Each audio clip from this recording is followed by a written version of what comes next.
This book, you leave the CIA, you write this book, it's heavily redacted. But let's go to one area in which we're still in the midst of, and that's Syria, still in Afghanistan. Sure. One of the few people that actually learned Pashtun were able to interact with the Taliban to get to the bottom of that. Yeah. So focusing on Syria, you started analyzing, you went in there to analyze who these rebels are and what America could do. What did you find? Well, I mean, you said it up front. Obviously, it was heavily censored, so I'm obviously very careful with what I do say. But, you know, I found that the red tape was obviously a big problem in so much as I was saying, hey, here are some suggestions, here are some things maybe we should be doing. And for the most part, for a lot of it, it came back, well, let's just wait and see. Let's just keep getting more intel. Let's just keep getting more intel. I understand that that was my job, but I'm also, I talk about it a lot. I'm a guy that likes to take it to 11, so I wanted to take action in a lot of these courses. You dress native, you dress local, you look like a guy that belonged there, but when you looked at the rebels, I know John McCain, Leon Panetta, Hillary Clinton, David Petraeus, CIA director, said, we got to help these rebels. And the president said no. Was that a mistake?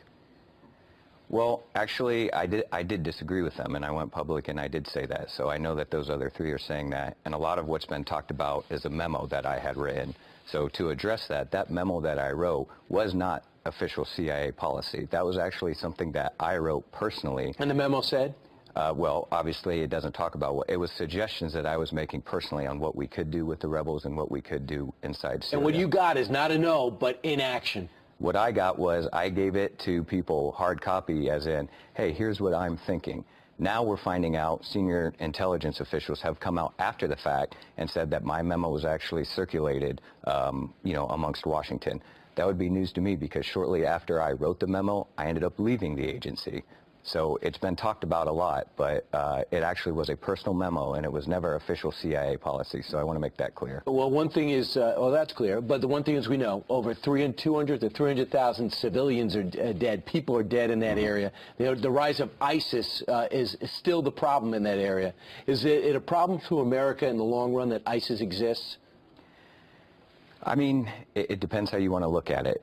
I mean, I think domestic terrorism, as you see it right now, is not something that can be easily stopped. It's a very complex problem. I mean, we're doing a lot, and what we are doing is good, and respect to everybody who's involved with it. You know, the thing about it is, though, counterterrorism is extremely hard because terrorism is so easy.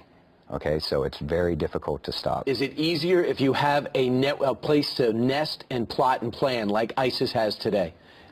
No, not necessarily, and I'm not so sure that the two are always connected. You know, it's an ideology first. So I think anybody here in the United States, if they want to do something bad and they want to attribute it to ISIS, ISIS is all too ready to take it and say, yeah, absolutely, that guy was with us. But you look at Brussels and Paris, it is directly linked to Syria. Right. Correct, but what I'm saying is this is a group for the first time that is all too ready to any type of carnage to attribute it to themselves. He worked with the CIA, he got behind enemy lines, and he knows the Taliban and maybe the ISIS, the Syrian rebels better than anybody.